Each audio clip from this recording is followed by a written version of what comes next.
Welcome back to Face the Nation. We spoke yesterday with Texas Republican Senator Ted Cruz.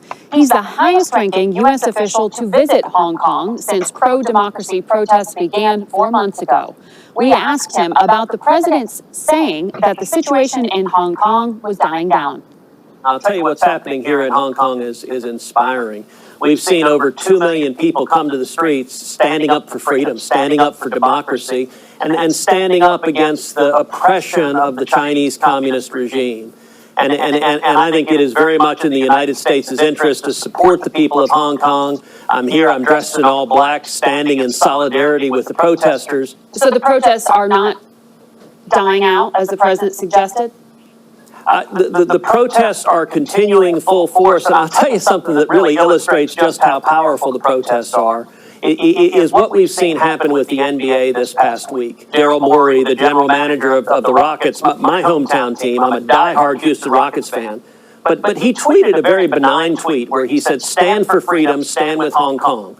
And the Chinese Communist government, they just about lost it. They got so upset, they ended up boycotting the Rockets. They ended up pulling them off TV in China. They ended up pulling them off the internet. They ended up canceling all of their sponsorships.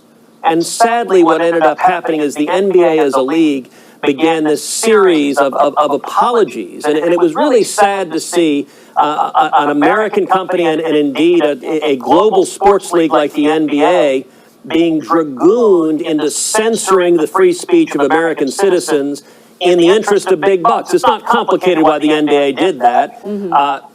Television and the Chinese market is worth a whole lot of money, but thankfully a whole lot of us across the ideological spectrum, indeed I helped lead a group, a bipartisan group of members of Congress calling on the NBA to do better to defend free speech, and I'm proud to say I think the NBA is doing a better job of defending those free speech rights.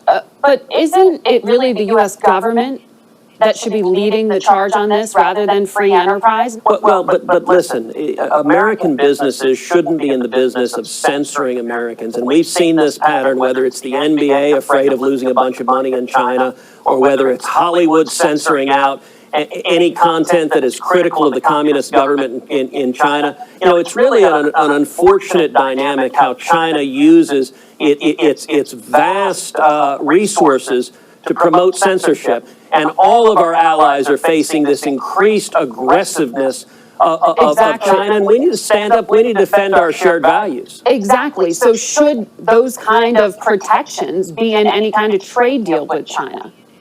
Well, listen, a trade deal is